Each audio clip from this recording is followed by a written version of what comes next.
संस्कार जो होते हैं वे घर से ही मिलते हैं।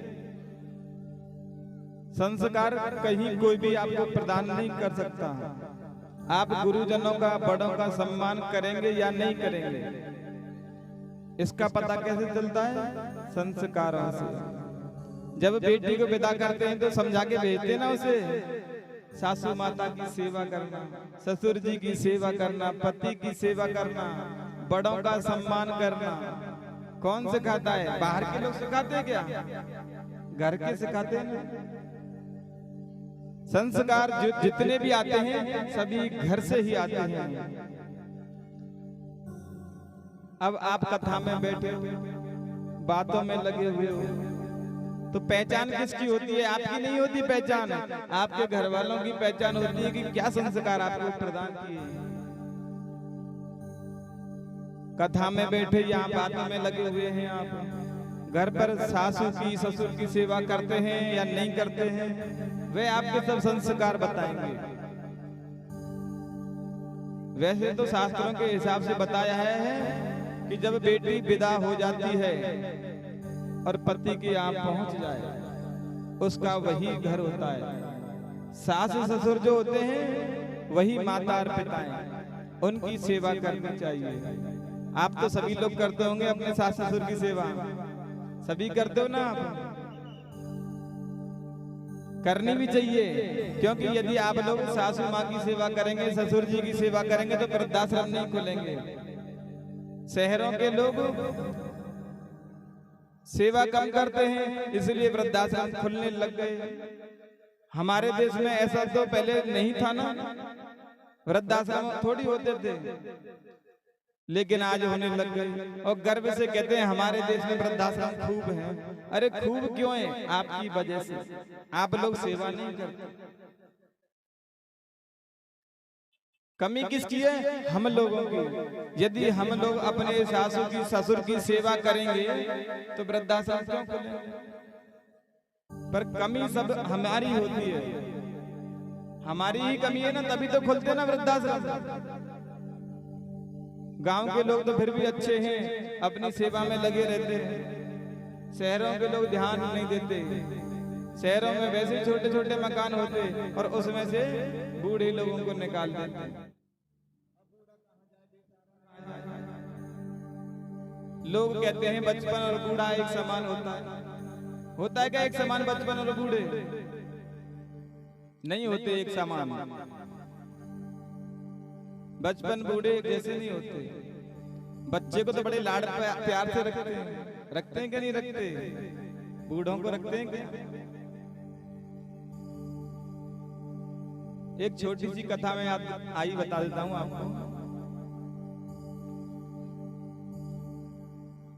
एक बार पिता ने अपने पुत्र की परीक्षा लेने के लिए पास में गया और कहने लगा, बेटा, एक पेड़ था उसके घर में और पेड़ पर कौवा बैठा था। कौवा तो समझते हो ना आप, पक्षी, चिड़िया। तो चिड़िया, पक्षी, कौवा बैठा हुआ था। अपने पुत्र के पास में गए, अब वृद्ध तो थे, कहने लगे, बेटा, हमें अपनी आंखों से जरा कम दिखाई देता है, तो हमें बता सकते हो पेड़ पर क्या बैठा है? बोले, पिताजी, कौवा बैठा है। अच्छा अच्छा। 2 मिनट बाद फिर वही बात उसने दोहराई कि बेटा, पेड़ पर क्या बैठा है? पिताजी, कौवा बैठा है। 2 मिनट बाद फिर पूछने लगा, बेटा, पेड़ पर क्या बैठा है? अरे पिताजी, बता तो दिया आपको, कौवा बैठा है, कितनी बार पूछोगे आप? पिताजी शांत हो गए। 2 मिनट बाद फिर पूछने लगे, बेटा, पेड़ पर क्या बैठा है? पिताजी, आप सुनते नहीं हो, समझते नहीं हो, 3-4 बार आपको बता चुका हूं, पेड़ पर कौवा बैठा हुआ है। क्रोध आ गया। पिताजी कहने लगे, बेटा, हमने तुमसे 4-5 बार पूछ लिया और तुमको क्रोध आ गया। जब तू छोटा सा था ना, तो गोदी में लेकर मैं तुझे जाता था और तू पूछता था, पापा पेड़ पर क्या है? तो मैं तुझे 1 बार नहीं 20 बार जवाब देता था और गुस्सा नहीं होता था।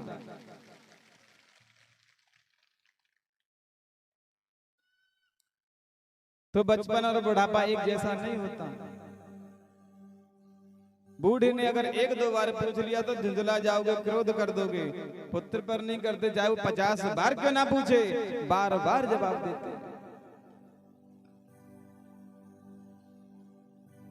तो माता पिता सास ससुर ही होते हैं, उनकी खूब सेवा करो।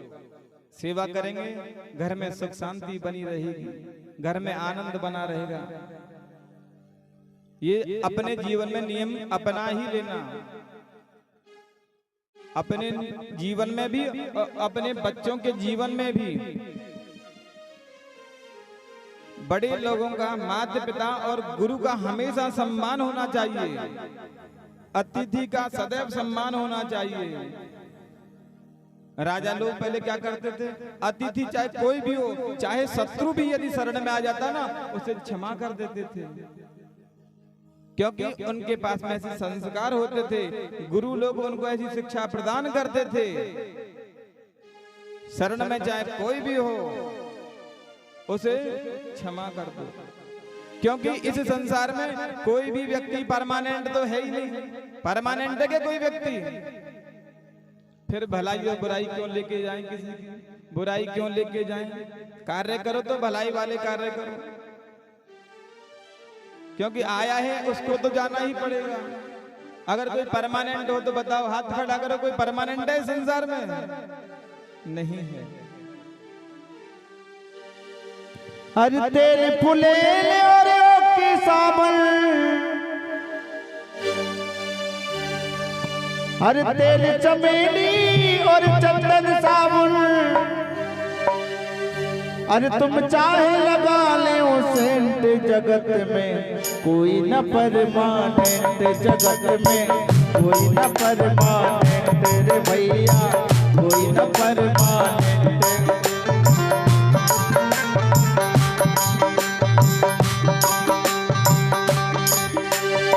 तेरे चमेली चंदन साबुन, तेरे चमेली चंदन साबुन, चाहे लगा ले भैया सेंट, जगत में कोई न परमानेंट रे भैया, कोई न परमानेंट रे भैया, कोई न परमानेंट।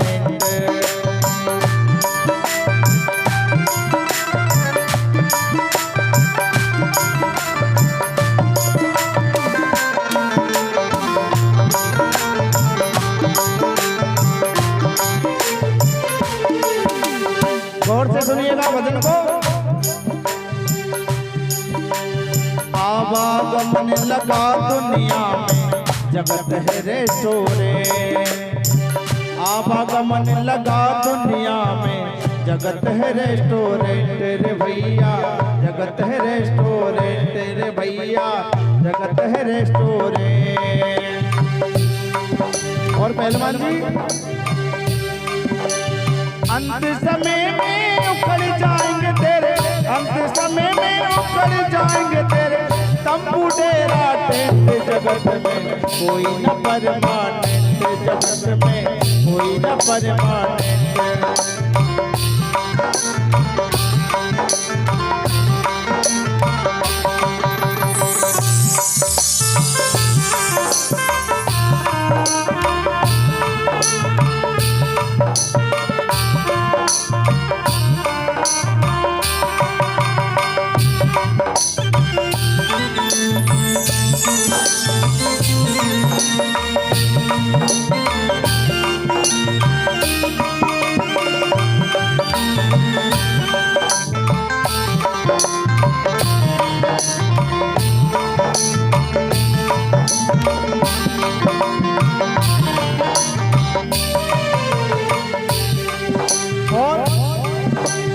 हरिद्वार चाहे काशी मथुरा, वो दिल्ली कैंट रे भैया, वो दिल्ली कैंट रे भैया, वो दिल्ली कैंट।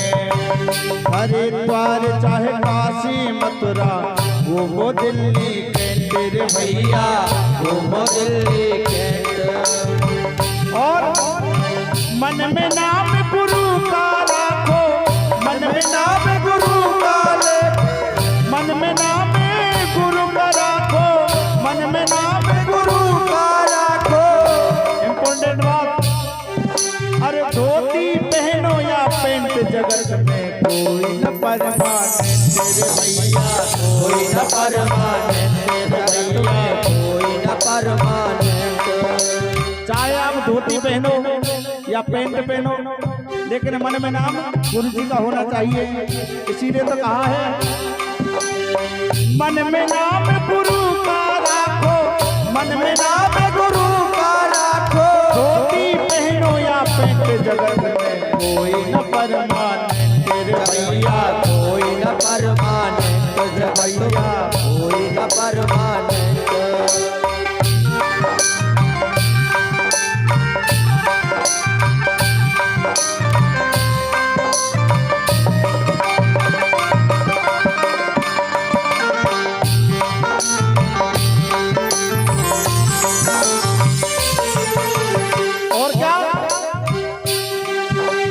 राष्ट्रपति हो कर्नल जर्नल या हो लेफ्टिनेंट रे भैया, या हो लेफ्टिनेंट रे भैया, चाहो लेफ्टिनेंट। राष्ट्रपति हो कर्नल जर्नल या हो लेफ्टिनेंट रे भैया, चाहो लेफ्टिनेंट रे भैया, चाहो लेफ्टिनेंट। चाहे तो वो राष्ट्रपति हो, कर्नल हो, डिप्टी हो, चाहे कोई भी हो, प्रधानमंत्री हो, कोई भी हो, लेकिन क्या बताया है? अरे राष्ट्रपति और कर्नल जर्नल या हो लेफ्टिनेंट रे भैया, चाहो लेफ्टिनेंट रे भैया, चाहो लेफ्टिनेंट। काल सभी को खा जाएगा, काल सभी को खा जाएगा, काल सभी को खा जाएगा, काल सभी को खा जाएगा। लेडीज हो या जेंट्स जगत में कोई न परमानेंट रे भैया, कोई न परमानेंट जगाला, कोई न परमानेंट। और क्या? साधु संत की संगत कर लो, ये सच्ची गवर्नमेंट रे भैया, ये सच्ची गवर्नमेंट रे भैया, ये सच्ची गवर्नमेंट। अगर साधु संतों की संगत करेंगे तो सबसे बड़ी सरकार यही है। क्या बताया है? साधु संत की संगत कर लो, ये सच्ची गवर्नमेंट रे भैया, ये सच्ची गवर्नमेंट रे भैया, ये सच्ची गवर्नमेंट। लाल सिंह कहे इस दफ्तर से, लाल सिंह कहे इस दफ्तर से, लाल सिंह कहे इस दफ्तर से, लाल सिंह कहे इस दफ्तर से। मत होना एब्सेंट जगत में कोई न परमानेंट रे भैया, कोई न परमानेंट रे भैया, कोई न परमानेंट। तेरी चमेली चंदन साबुन, ये जो चमेली का तेल और जो लाइफ और कौन कौन से वो साबुन चल रहे हैं ना, तरीके तरीके लगा के डोलते हैं, 10-10 बार क्रीमों को लगाते हैं। पता है क्या होगा? तेल चमेली चंदन साबुन, तेल चमेली चंदन साबुन, चाहे लगाने हो सेंट जगत में कोई न परमानेंट रे भैया, कोई न परमानेंट रे लाला, कोई न परमानेंट रे भैया, कोई न परमानेंट। बोलिए बांके बिहारी लाल की जय हो, जय जय श्री राधे।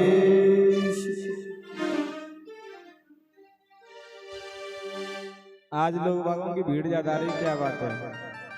आज क्या है? कोई बताओ तो सही, भीड़ ज्यादा क्यों है आज? भंडारा है क्या है?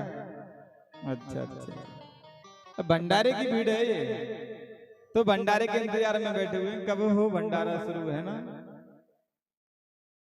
अच्छा अच्छा, इसीलिए आवाज ज्यादा आ रही है आज। क्यों कथा सुनने नहीं आए वो लोग, भंडारे में आए ना?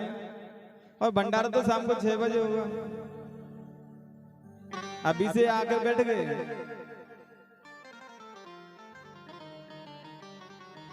पहले बता देते, पहले दिन से भंडारा करवा देते, हम तो रोजाना भंडारा चलने देते। फिर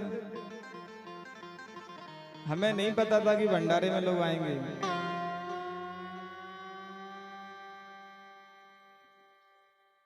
कार्यकर्ता भी बेचारे परेशान हो रहे हैं, आज व्यवस्था करनी पड़ रही है ना। आए तो भंडारे में, कथा में थोड़ी आए हैं। ऐसा नहीं है, जिन पर भगवान की कृपा है वही कथा में आते हैं, चाहे वह भंडारे में जाओ और चाहे कथा सुनने में जाओ। बिना कृपा के कोई भी नहीं जा सकता।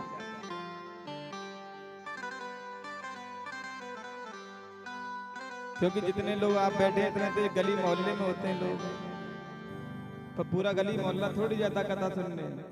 कथा सुनने केवल वही जाएगा जिस पर भगवान की कृपा है। भगवान ने अपने लायक जिसे समझा है, जिस पर भगवान कृपा करना चाहते हैं।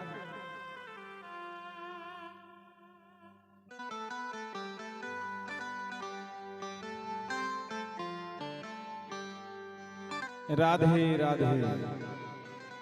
आप संकेत भी नहीं समझ पाते हमारे, हम क्या कहना चाहते हैं। आप संकेत को समझा कीजिए, आवाज करने के लिए नहीं बोलते। एक बार एक संत किसी वृद्धा माता के पास में भोजन पाने के लिए गए। सुनाए कहानी? कौन कौन सुनेगा? हाथ तो खड़े करो। और पीछे वाले नहीं सुनेंगे? क्यों? कान में रुई लगा के आए?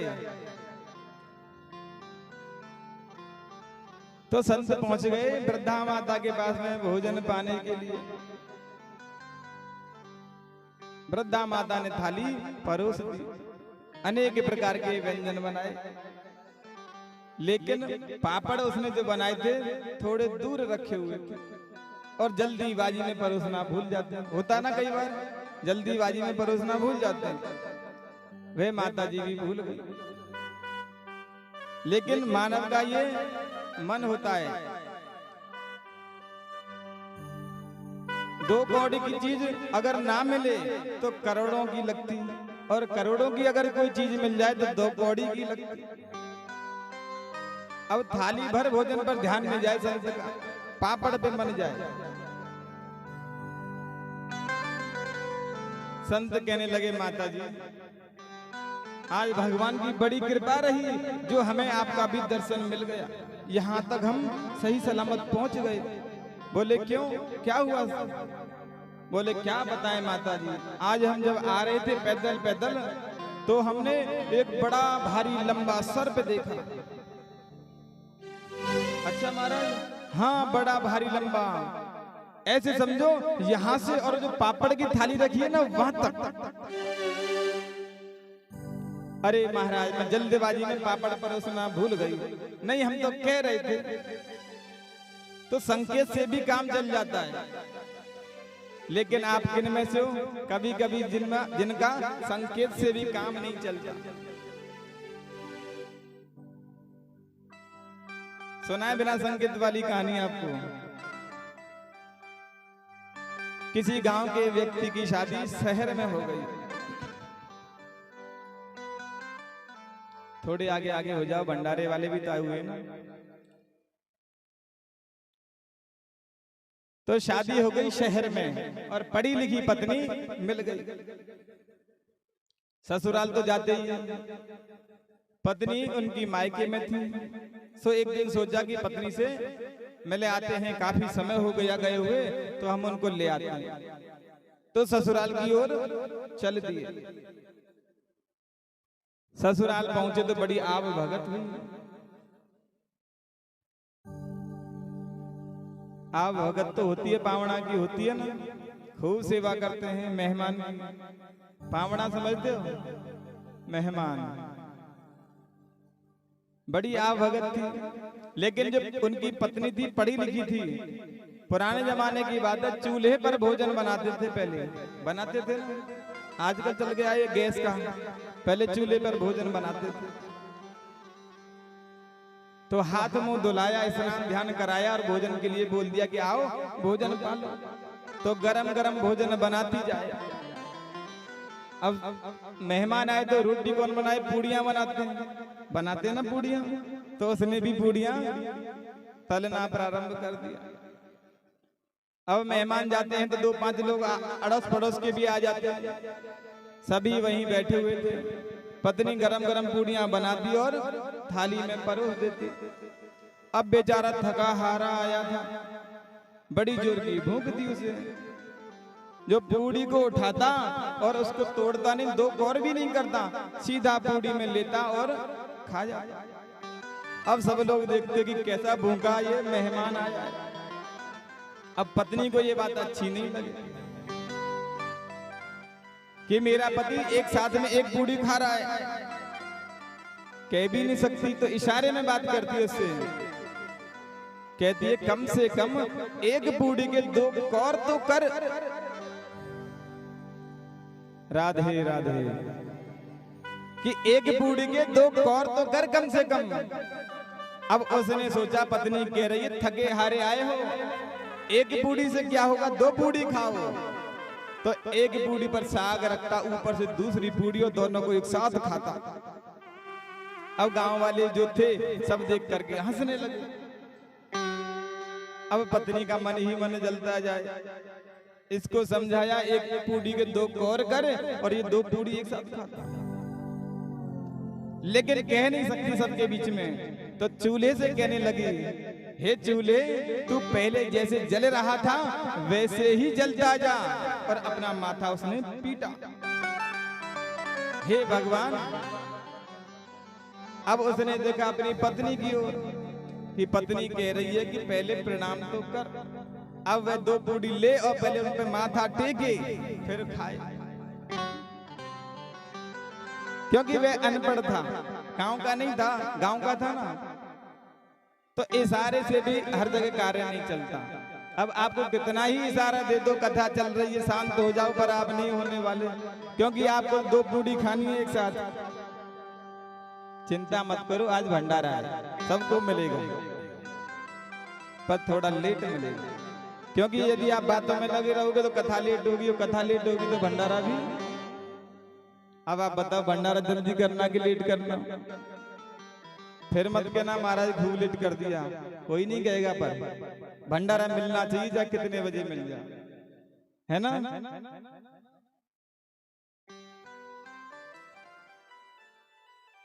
राधे राधे।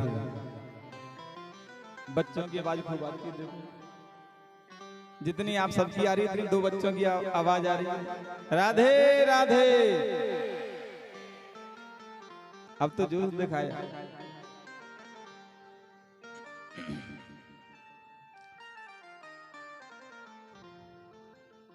कल की कथा में आप सभी ने भगवान कृष्ण और रुक्मिणी का एक साथ पूजन अर्चन किया, विवाह संस्कार मनाया, सभी ने आनंद मनाया। लेकिन शास्त्रों में लिखा हुआ है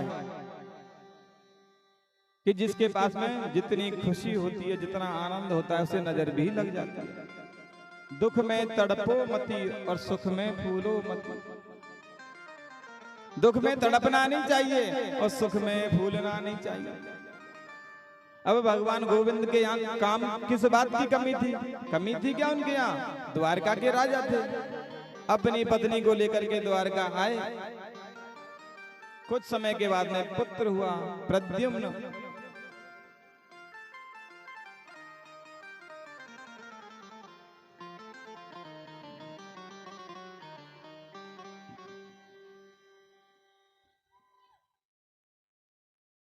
ध्यान से सुन रहे हो ना? तो प्रद्युम्न जब हुआ तो एक शंबरासुर नामक राक्षस था, वह उनसे बहुत चिढ़ता था भगवान गोविंद से। सो भगवान गोविंद के जो लाला हैं प्रद्युम्न, एक दिन पलने में सो रहे थे और सोते हुए को उठा करके भाग गए। समुद्र के ऊपर से जा रहा था तो समुद्र में बालक प्रद्युम्न को फेंक दिया।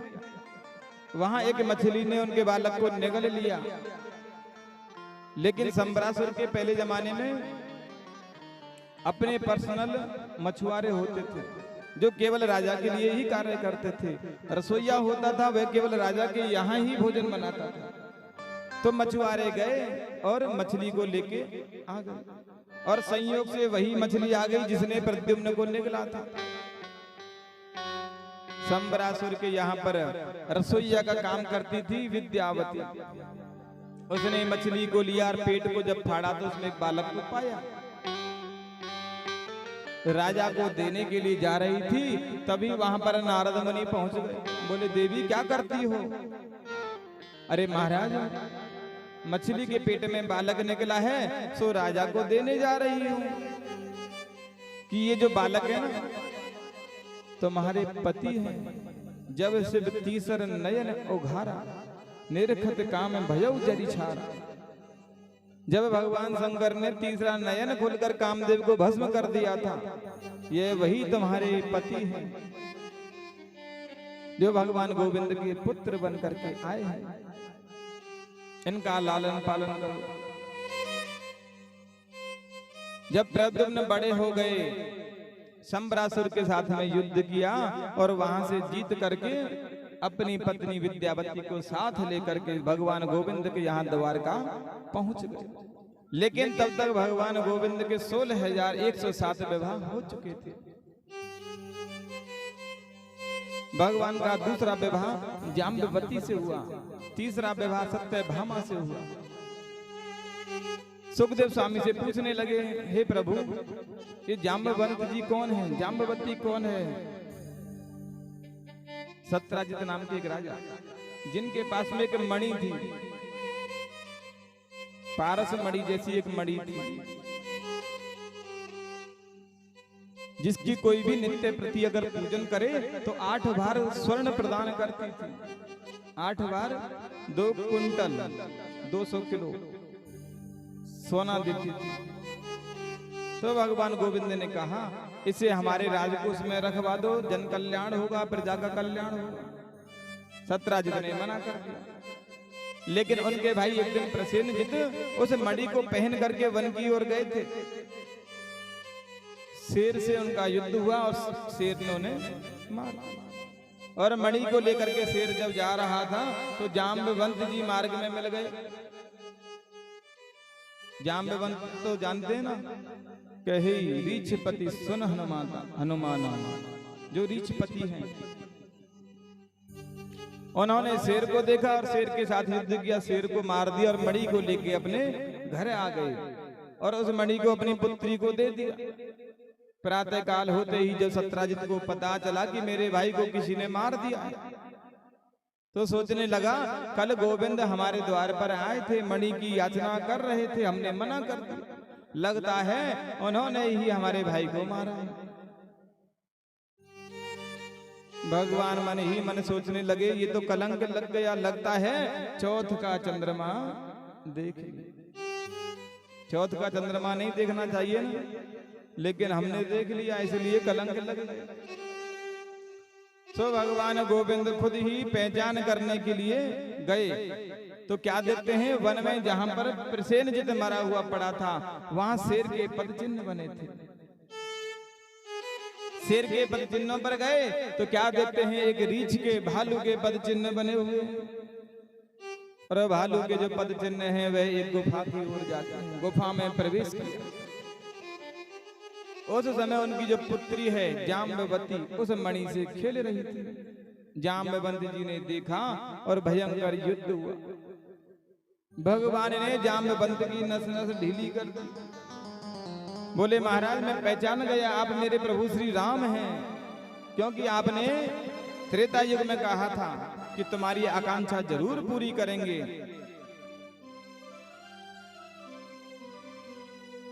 तो आपने मेरी आकांक्षा पूरी की, मैं आपको पहचान गया। और अपनी पुत्री जाम्बवती से उन्होंने विवाह कर दिया और मणि भी दे दी। मणि को ले जाकर भगवान ने सत्यराजित को दिया। सत्यराजित ने भी अपनी पुत्री का विवाह भगवान से कर दिया। भगवान के 8 पटरानी हुई और एक भौमासुर नामक एक राक्षस था, जिसने 16,100 कन्याओं को बंदी बना लिया। संकल्प किया कि जब 20,000 हो जाएंगी तो एक साथ सबके साथ विवाह कर लेंगे। भगवान गोविंद वहां गए और युद्ध हुआ। सभी कन्याओं को भगवान ने वहां से मुक्त कर दिया। मुक्त करके भगवान जा ही रहे थे, तभी विचार करने लगे भगवान कि कन्या राजा के यहाँ रही हैं, असुर के पास में रही हैं। अब ये घर तो जा नहीं सकती। यदि हम इन्हें छोड़ देंगे या तो यह मर जाएंगी या कोई दूसरा मार्ग अपना लेंगे। इसलिए भगवान ने सबके साथ विवाह कर लिया। तो भगवान के कितने विवाह हुए? 16,108।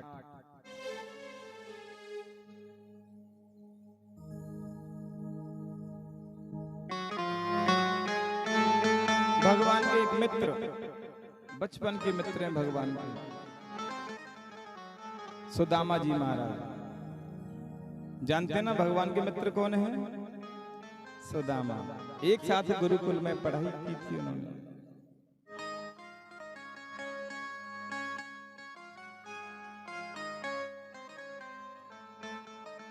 उनका विवाह हो गया, पत्नी बच्चे सभी हैं, लेकिन गरीब इतने,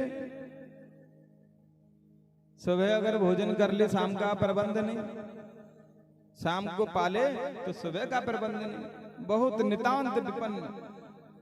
और केवल 5 घरों में ही भिक्षा लेने भी जाते थे और द्वार पर केवल इतनी देर खड़े होते जितनी देर में एक गाय का दूध दुहा जाता है, 4-5 मिनट। यदि कोई दे देता तो ले लेते और नहीं मिलता तो छठवें घर में प्रवेश नहीं करते।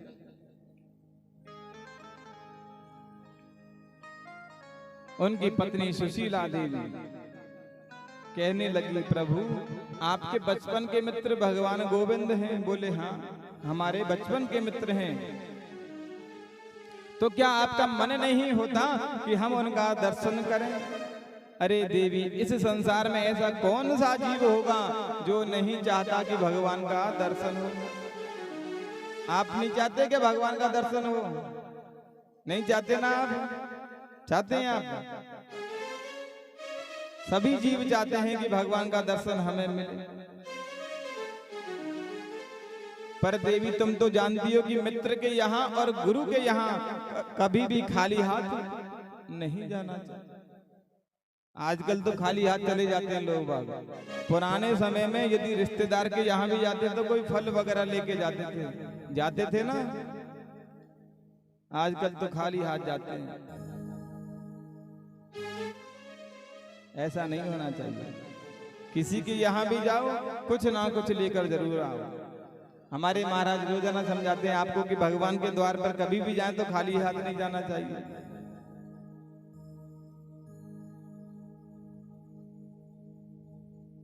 और उनका नियम क्या था कि खेत में से जो बीन अनाज निकल जाता था ना, उसे बीन करके लाते थे, जो खेत में पड़ा रहता था। उसको बीन के लाते, पीसते स्वयं और फिर टिक्कड़ बना के भगवान का भोग लगाते। नियम था उनका। तो पत्नी ने उनसे कहा कि महाराज एक काम कीजिए,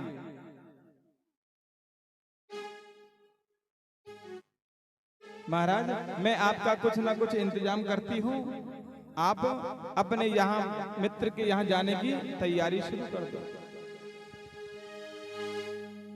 ठीक है देवी, चले तो हम जाएंगे, लेकिन कुछ ना कुछ व्यवस्था जरूर कर देना। या चित्वा चतुरो मुष्टिन विप्रान पृथक तंडुलान। 5 घरों से 5 मुट्ठी चिड़वा चावल के लेकर के आई। 5 तरह के क्यों लाई? कि जब भगवान उसे खोल करके देखेंगे तो भगवान तुरंत समझ जाएंगे कि सुदामा जी के जीवन में एकदम कितनी गरीबी है। एक चावल का टुकड़ा भी एक जैसा नहीं है, तरह तरह के। और उनको भी इतने सुंदर कपड़े में बांधा, एक बालिश्त कपड़ा वह भी 15 जगह से फटा हुआ कि देखने की जरूरत नहीं। जब पोटली को भगवान हाथ में लेंगे तो देखते ही समझ जाएंगे कि मेरा मित्र कितना गरीब है। हर शाम सावरे ओ मेरे शाम सावरे, श्याम सावरे ओ मेरे श्याम सावरे। जाने कब होगा वो नजारा, तू जो मिल जाए सारी दुनिया छोड़ दूं, कुछ मांगू नहीं दोबारा। तू जो मिल जाए सारी दुनिया छोड़ दूं, कुछ मांगू नहीं दोबारा। शाम सावरे ओ मेरे शाम सावरे, शाम सावरे ओ मेरे शाम सावरे, जान कब होगा वो नजारा। ओ तू जो मिल जाए सारी दुनिया छोड़ दो, कुछ मांगू नहीं दोबारा।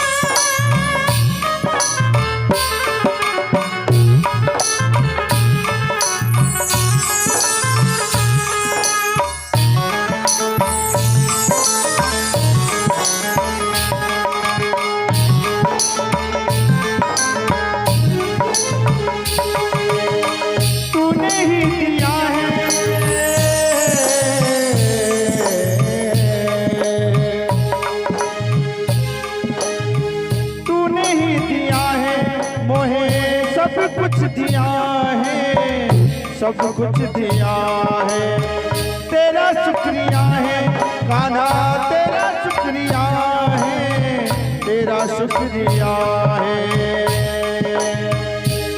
वो तो है अर्पण जीवन सारा,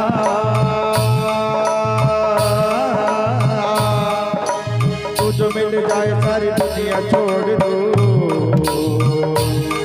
कुछ मांगो नहीं दोबारा।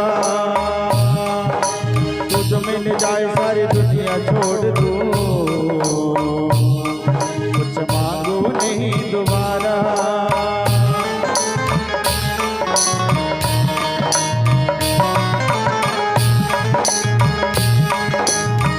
शाम सावरे ओ मेरे शाम सावरे, शाम सावरे ओ मेरे शाम सावरे, जान कब होगा वो नजारा।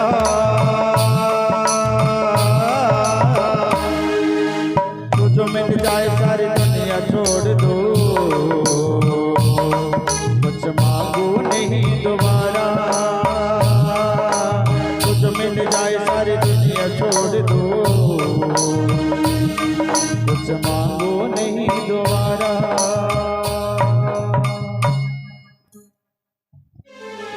बोली बांके बिहारी लाल की जय, जय जय श्री राधे।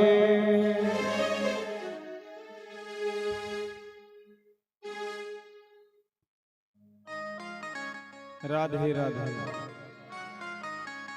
तो सुदामा जी बिल्कुल नितांत विपन्न है। आजकल सुदामा नाम कोई भी नहीं रखता। रखते हैं क्या नाम? बहुत कम है सुदामा नाम, बिल्कुल ही नहीं रखता कोई भी। नाम में क्या रखा होता है? नाम में कुछ होता है क्या? सुदामा जी तो भगवान के बहुत बड़े अनन्य भक्त रहे। जब भी भगवान की कथा होती है सुदामा जी का वृत्तांत जरूर सुनाया जाता है। सुनाते हैं ना? एक गांव में एक व्यक्ति का नाम था ठनठनपाल। अब पत्नी बेचारी बड़ी चिंता में रहती। कोई भी बोलता ठनठनपाल भैया इधर आओ, पत्नी को चिंता होने लगी। अच्छा नहीं लगता ना, क्योंकि सभी लोग हंस जाते थे, अभी जैसे आप हंस गए। तो सोचने लगी मुझे इस पति के साथ में नहीं रहना, क्योंकि इसको ठनठनपाल कहते हैं लोग और मुझे चिढ़ होती है। तो वह छोड़ करके जब जा रही थी तो गांव में से बाहर ही निकली थी। किसी की शमशान यात्रा निकल रही थी। पूछने लगी ये कौन है भैया? बोले ये अमर सिंह जी हैं। बोले अमर सिंह जी चल बसे? बोले हाँ। फिर थोड़ी आगे गई, एक औरत झाड़ू पोंछा कर रही थी, कचरा बीन रही थी। पूछने लगी तुम्हारा क्या नाम है? मेरा नाम है लक्ष्मी। बोले लक्ष्मी जी तो कचरा बीनती है। और अमर सिंह जी मर गए। अरे इनसे तो बढ़िया है कम से कम मेरा ठंडन पाल दो। तो नाम से क्या होता है कि नाम रखने से अमर थोड़ी होते हैं। लक्ष्मी का नाम रखने से लक्ष्मी जी थोड़ी बैठ जाती है। नाम से क्या फर्क पड़ता है? तो सुदामा जी महाराज ने अपने घर से चिड़वा लिए हैं और भगवान गोविंद की यात्रा में चल दिए मिलने के लिए।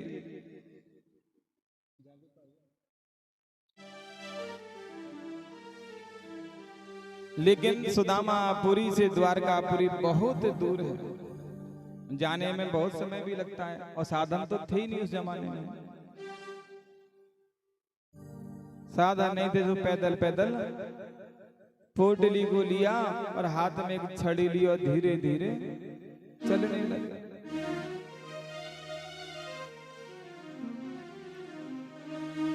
पैरों में चरण पादुकाएं भी नहीं, नंगे पैर जा रहे। गांव से बाहर निकले। पुराने जमाने में नदियां भी बहुत थी, आजकल नदियां थोड़ी कम रह गई। अब हैं भी तो पुल बने हुए। जब वह गए हैं तो उन्हें एक मार्ग में नदी मिली। अब नदी को पार कैसे करें? क्योंकि जब तक नाव नहीं होगी तब तक नदी पार नहीं हो सकती। किनारे पर जाकर के ही बैठ गए और भगवान का भजन करने लगे। अपनी माला झोली निकाली, क्योंकि संतों का नियम होता है समय बिल्कुल भी व्यर्थ में नहीं जाने देते। जहां भी समय मिलता है भगवान का भजन करने बैठ जाते हैं। सुबह से शाम हो गई बैठे बैठे। भगवान ने इधर देखा कि हमारे मित्र सुदामा आ रहे हैं लेकिन नदी पार नहीं कर पा रहे। सो नाविक का रूप धारण करके और नाव साथ में लेके द्वार पर पहुंच गए। जब नदी के किनारे पहुंचे तो आवाज लगाने लगे, अरे भैया किसी को नदी पार जाना है क्या? भैया किसी को नदी पार जाना है क्या? सुदामा जी ने तुरंत हाथ खड़ा कर दिया, हमें जाना है भैया। आओ तो महाराज बैठो। भैया नदी तो पार करनी है, नाव में बैठ भी जाएंगे लेकिन हमारे पास में देने के लिए कुछ भी नहीं। सुदामा जी गरीब जरूर हैं लेकिन दरिद्र नहीं है। जब आवे संतोष धन सब धन धूरी समान। सुदामा जी से जो कोई भी यदि पूछे कि सुदामा जी बहुत गरीब हैं, क्या कहते हैं? भैया सब आनंद हो रहे हैं, किसी बात की कोई भी कमी नहीं है। तो कहने लगे भैया हमारे पास में धन नहीं है देने के लिए, क्योंकि तुम नाव में लेके जाओगे फिर पैसा मांगोगे, हम कहां से देंगे? हमारी सामर्थ्य नहीं है भैया।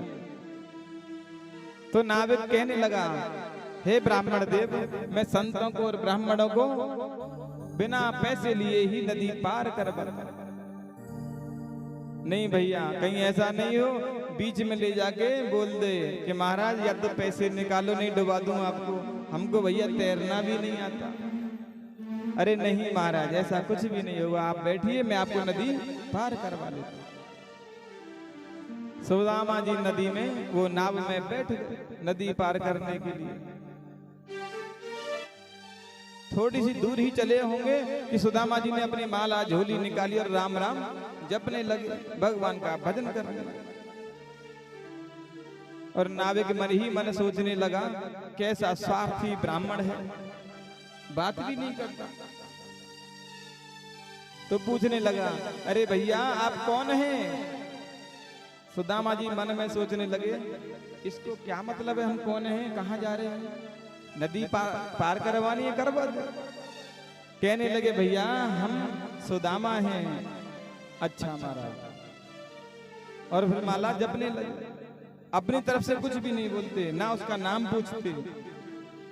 नाविक ने फिर दोबारा पूछा, तो महाराज आप कहाँ जा रहे हैं?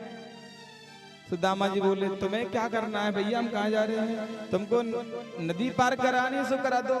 नहीं महाराज, हम तो पूछ रहे थे आपको कहाँ जाना है। भैया हमको तो, पर तू रहने दे, विश्वास नहीं करेगा हमारा। अरे नहीं महाराज बताओ तो सही, कहाँ जा रहे हैं? नहीं नहीं नहीं, बताना उचित नहीं है। अरे बताओ तो सही महाराज, आप कहाँ जा रहे हैं? अरे भैया सुदामा जी हम नाम है, लेकिन हमारे बचपन के मित्र हैं कृष्ण, और द्वारका जा रहे हैं। अच्छा महाराज आपके मित्र हैं? हाँ भैया, एक ही आश्रम में एक साथ ही हमने पढ़ाई की है। ठीक है, वैसे तो महाराज हमने भी सुना है कि जो द्वारका के राजा हैं ब्राह्मणों से बहुत प्रेम करते हैं, संतों से बहुत प्रेम करते हैं, आपके मित्र हो सकते हैं। नदी पार कराई। जब तक उनको नदी पार हुई 6 महीने का समय व्यतीत हो चुका था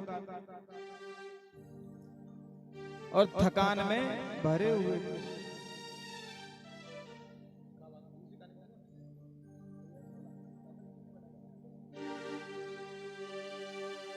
पंडित जी ठाकुर जी को लेके पहले पहुंचाए, ठाकुर जी को पंडित जी।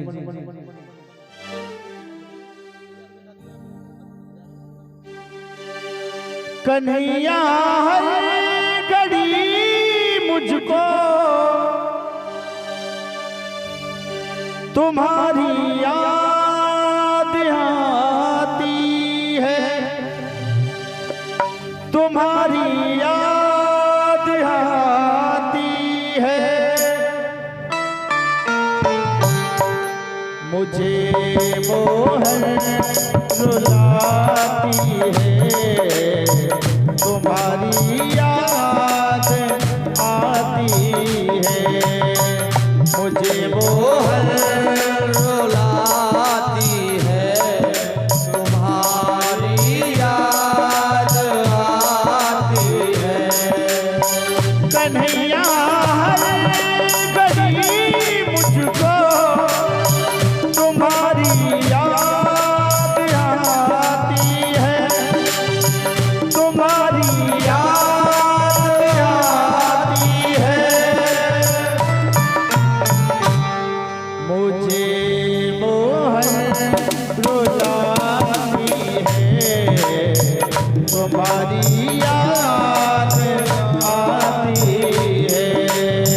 मुझे मोहन रुलाती है, तुम्हारी याद आती है।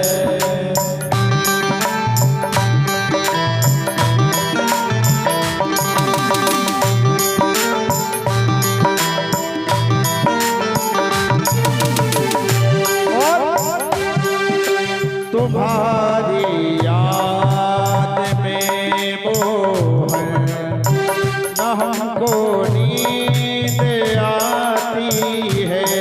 तुम्हारी याद में मोहन हमें नींद आती है। ये दुनिया की चमक प्यारी हमें भी ना सुहाती है। ये दुनिया की चमक प्यारी हमें भी रास आती है। मेरे दिल से मेरे मोहन सदा इतनी सी आती है, सदा इतनी सी आती है।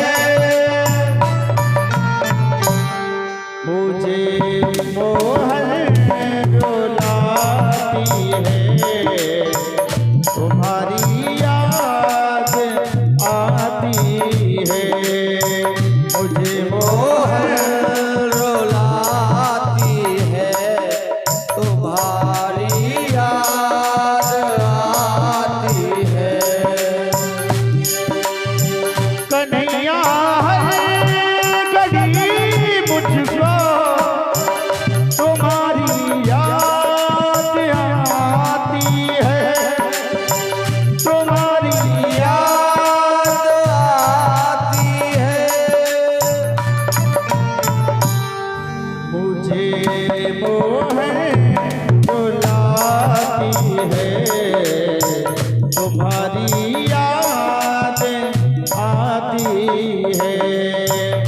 मुझे मोहन रुलाती है तुम्हारी याद आती है।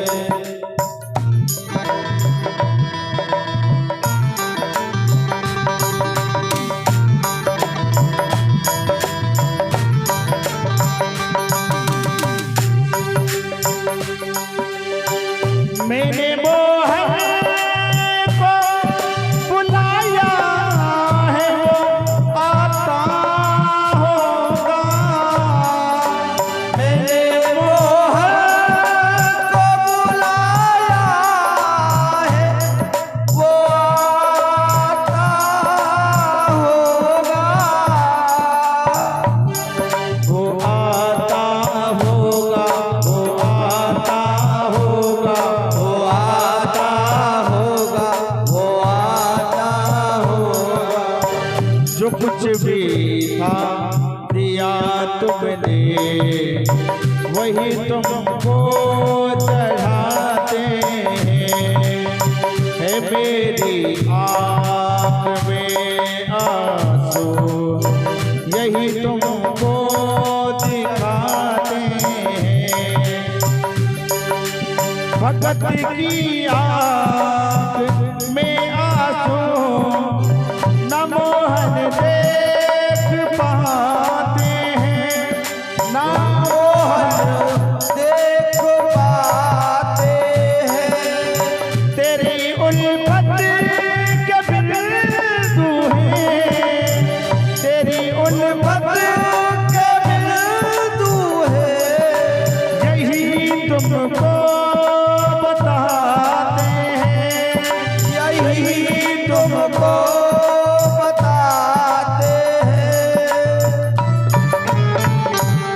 मुझे मोहन रुलाती है, मुझे हरदम जलाती है। तुम्हारी याद आती है, मुझे मोहन रुलाती है। राधे राधे। सुदामा जी गरीब हैं लेकिन अपने स्वभाव को नहीं छोड़ते, क्योंकि संत अपने स्वभाव का हमेशा पालन करते, क्रोध नहीं करते कभी भी। एक बार एक संत नदी में भजन कर रहे थे भगवान का। नदी में आधे खड़े होकर स्नान करते हैं, वैसे भजन भी करते हैं। संतों का नियम होता है नदी में खड़े होकर के भगवान का भजन करना। जब संत भगवान का भजन करने में लगे हुए थे तभी क्या देखते हैं, पेड़ से एक छोटा सा जीव बिच्छू गिर पड़ता है और नदी में बहने लगता है। जब नदी में बह रहा होता है तो संत सोचने लगे यह मर जाएगा, तो बचाने के लिए अपने हाथ को उन्होंने आगे कर दिया। हाथ आगे किया और जैसे ही हाथ पर वह बैठा, बैठते ही डंक लगा दिया। और संत को जैसे ही करंट सा लगा छोड़ दिया, डंक लगते ही छोड़ दिया। फिर पानी में वह गोता लगाने लगा, लेकिन संत ने फिर दोबारा से अपना हाथ आगे किया और जीव को बचाने के लिए जैसे ही जल से बाहर निकाला फिर डंक लगा दिया। फिर हाथ हिल गया सो वह पानी में गिर गया। तीसरी बार फिर ऐसा ही किया संत ने, अपने हाथ को आगे किया बचाने के लिए, लेकिन तीसरी बार भी डंक लगा। अब वहां पर पास में कोई व्यक्ति खड़ा था, कहने लगा महाराज यह छोटा सा जीव बार बार आपको डंक लगा रहा है, डूब जाने दो इसे, मर जाने दो इसे, बचाने से क्या फायदा। जीवित रहेगा तो किसी ना किसी को फिर डसेगा, डंक लगाएगा। संत ने बताया क्या कहा, जब एक छोटा सा जीव अपने स्वभाव को नहीं छोड़ता, डंक लगाने को वह नहीं छोड़ रहा, तो मैं इतना बड़ा जीव होकर के उसे बचाने से कैसे रोक सकता हूं? मानव का धर्म है हर जीव की रक्षा करना। और संतों का हृदय नवनीत के समान, मक्खन के समान होता है। संत हृदय नवनीत समाना, कहा करिए पर कभी न जाना। संतों को अपने दुख से कभी नहीं दुखी देखा होगा।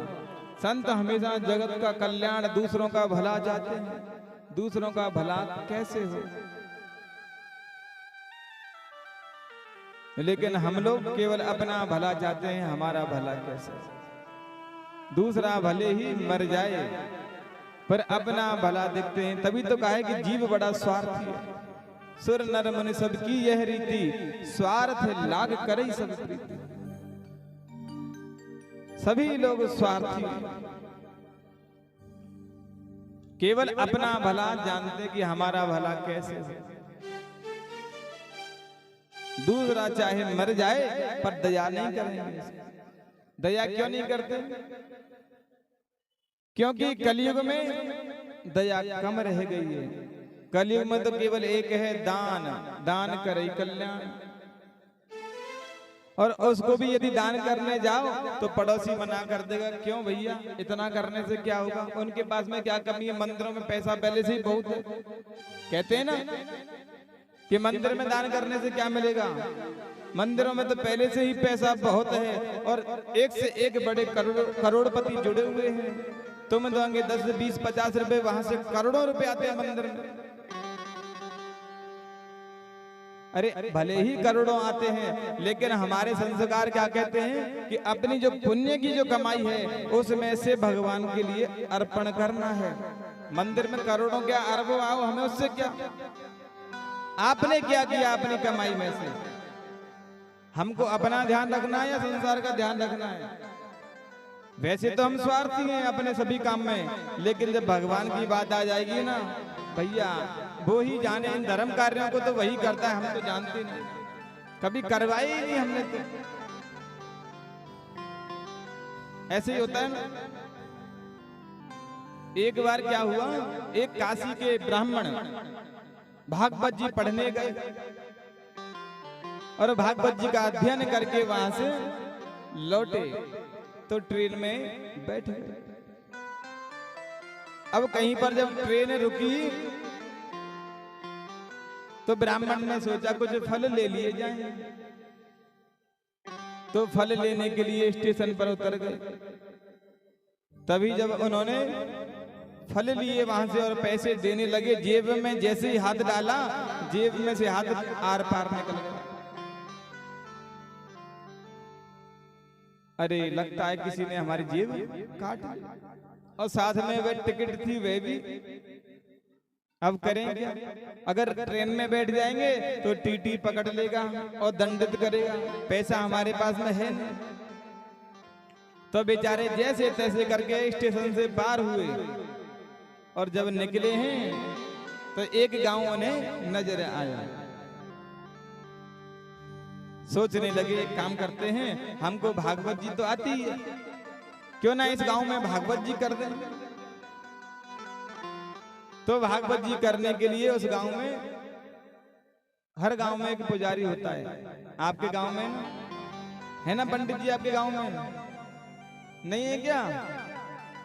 कौन से हैं? संदीप जी। बताओ, संदीप जी का नाम तो ले रहे हो, लेकिन आपके होते हुए संदीप जी भी बड़े दुखी हैं हमारे। सुदामा जी बनाया हुआ है आप लोगों ने।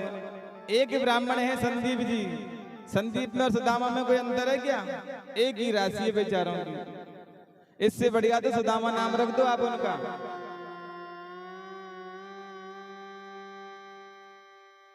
राजस्थान से आए और आपके गांव में आके सुदामा जी बन गए, वो बताओ कैसी सोचने वाली बात है। एक ब्राह्मण है, आनंद से रखो उनको। और श्याम बाबा की ज्योत बेचारे जलाते हैं। ज्योत क्या 24 घंटे जलनी चाहिए। तो ज्योत के लिए आपसे जितना हो, जो भी कर सको, घी दान करना चाहिए। जिससे ज्योत जलती रहे भगवान की। ऐसा नहीं कहते कि आप ही करते रहें, जिसका भी मन करे वह दान कर जाए घी ला करके, जो आपके नाम से ज्योत भी जलती रहे और आपको ऐसे ही पुण्य मिलता रहेगा, क्योंकि आपके नाम से ज्योत जलती रहेगी। तो हमारा तो संकल्प लेके आए हैं कि मंदिर बनना चाहिए और ज्योत सदैव जलती रहनी चाहिए। तो कौन कौन हमारे साथ में, हाथ तो खड़े करो। घी की बात है, हाँ ऐसे मत हाथ खड़ा करना, 7 दिन का नंबर आएगा कम से कम। घी देना पड़ेगा ज्योत जलाने के लिए, तेल से काम नहीं चलेगा। हाथ खड़े कर रहे हो तो कम से कम 7 दिन 5 दिन जितना आपसे हो जरूर दान करो। आज आप करेंगे, कल कोई दूसरा करेगा, परसों कोई तीसरा करेगा।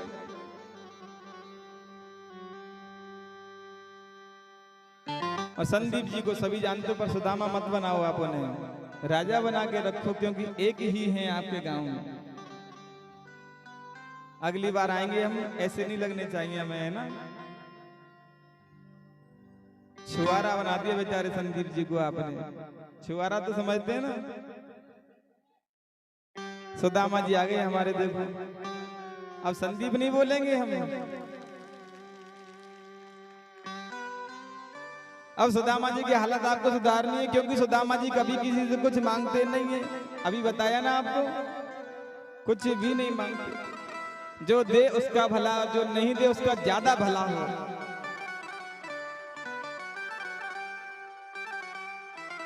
तो उस ब्राह्मण ने क्या किया, ब्राह्मण को ढूंढा, गांव वाले को, पुरोहित के पास में गया। चलो आधा किलो घी तो मिला महाराज को, आप लेके आए इसे खुद, बताओ। इसको भी बेचारे खुद ही लेके आए।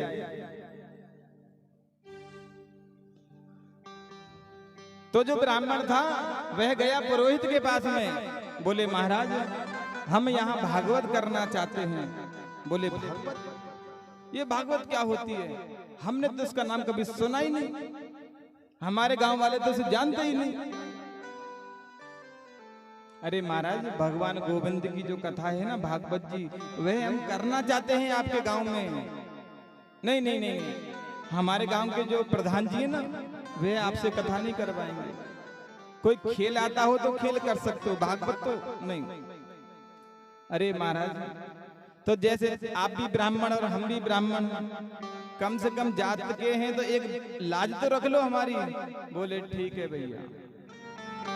तो पंडित जी को लेकर के गए हैं प्रधान जी के यहाँ पर। प्रधान जी उस समय शिला पर बैठे हुए थे, कुछ मित्र भी उनके वहां बैठे हुए बातचीतों में लगे हुए थे। बोले प्रधान जी ये ब्राह्मण देव हैं और भागवत जी करना चाहते हैं। बोले भागवत ये क्या होती है, हमने पहले कभी नाम नहीं सुना उसे। नहीं नहीं नहीं, हमको नहीं करवानी, भगाओ उनको यहाँ से दूर। अब पंडित जी सोचने लगे, जो पुरोहित जी थे ना, अरे पंडित जी तुम्हारे कारण आज हमको भी भला बुरा सुनना पड़ गया, हम भला कब क्यों बात करेंगे। चलो चलो यहाँ से, यहाँ भागवत कथा नहीं होती। पंडित जी बेचारे उदास मन से वहां से निकलने लगे। जब जा रहे थे तभी प्रधान जी के 2 पोते जोर जोर से रोने लग गए। नहीं हम भागवत जी देखेंगे, मचल गए, हम भागवत जी देखेंगे। अब बच्चों ने सोचा कि भागवत कोई खेल होता होगा। अरे पंडित जी, बोले हाँ हमारा, चलो अब हमारे बच्चे हैं वे भागवत जी देखना चाहते हैं, आप भागवत जी करो। पंडित जी प्रसन्न हो गए, वाह चलो भागवत जी तो हुई कम से कम। तो जिस शिला पर प्रधान जी बैठे थे उसी शिला पर जाकर के उन्होंने अपना आसन लगाया और सोचने लगे ज्यादा लंबा पूजन नहीं होगा तो कोई बात नहीं, भगवान का नाम स्मरण करके यजमान के राखी तिलक कर देंगे और कथा प्रारंभ कर देंगे। जब पंडित जी अपना आसन लगा रहे थे तो प्रधान जी कहने लगे महाराज अपना आसन लगाओ, हम तब तक थोड़ा भोजन प्रसादी पाके आते हैं। तो प्रधान जी तो गए भोजन करने, इतने में पंडित जी ने अपनी पूरी व्यवस्था लगा ली। थोड़ी देर बाद में प्रधान जी भोजन करके आए और उनका नियम था जो शिला थी जिस पर बैठे हुए थे उसी पर वे विश्राम भी करते थे भोजन के बाद में। पंडित जी ने सोचा चलो कोई बात नहीं, कोई यजमान नहीं आया तो हम कथा कहना प्रारंभ कर देते। तो भगवान की कथा सुनाने लगे। इतने में ही प्रधान जी आए और उस शिला पर आड़े लेट गए और जांग पर सिर रख लिया पंडित जी के पास। पंडित जी बैठे थे ना तो जांग पर सिर रख के सो गए। अब सोए तो सोए खर्राटे और ले, साउंड स्लीप बोलते हैं ना खर्राटे को। अब जैसे ही पंडित जी मंत्र पढ़े इधर से ठर्र ठर्र की आवाज आए।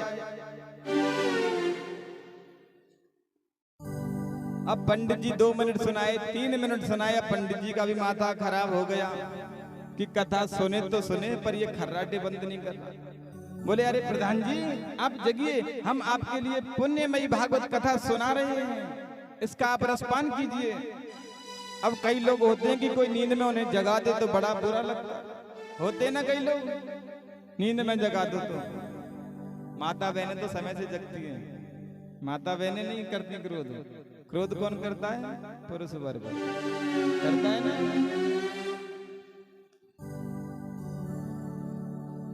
अब प्रधान जी को जैसे ही उसने जगाया पंडित जी ने तुरंत आंख लाल करके पंडित जी में एक जोरदार तमाचा दे दिया। अब पंडित जी ने सोचा होगा सो देखा जाएगा। अब पंडित जी ने भी इधर से दे दिया। अब एक इन्होंने दिया एक उन्होंने दिया, दोनों में गुत्थम गुत्था हो गई सब। और गांव वाले बोले अरे वाह मजा आ रहा है। सभी ने तालियां बजाई, कहने लगे भागवत जी आ गई, भागवत जी आ गई। क्योंकि सुनना किसी को पसंद नहीं था। भागवत जी आ गए, बहुत अच्छे आनंद आ रहे हैं।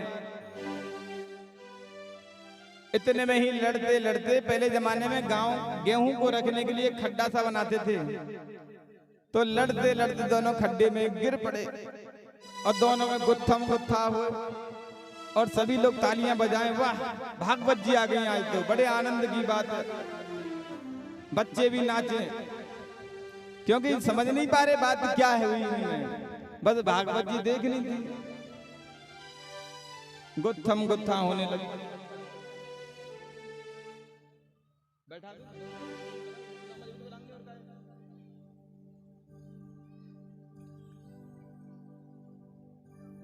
अब जो प्रधान जी उनकी पत्नी आई, कहने लगी मेरे पति को मत मारो, हे भागवत महारानी मेरे पति को मत मारो, छोड़ दो।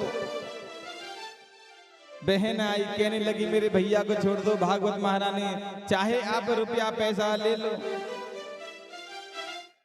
हे भागवत महारानी आप किसी भी प्रकार से मेरे भाई को छोड़ दो।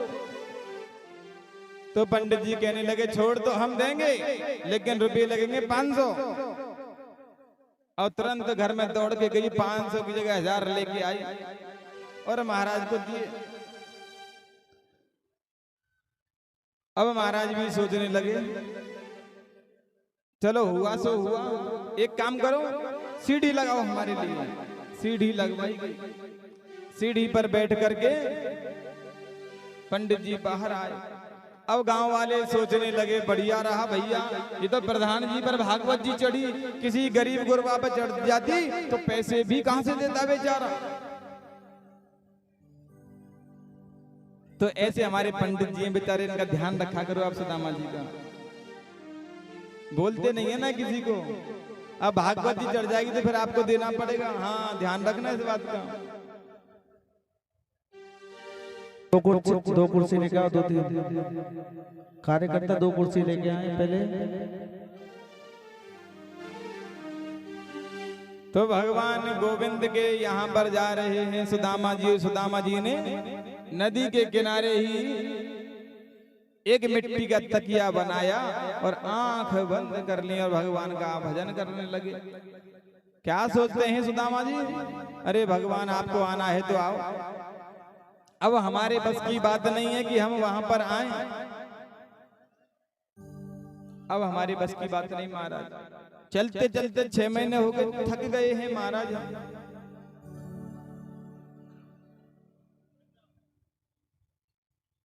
अब कोई व्यक्ति राधे राधे फोटो ने भैया बाद में ले लियो ने हैं।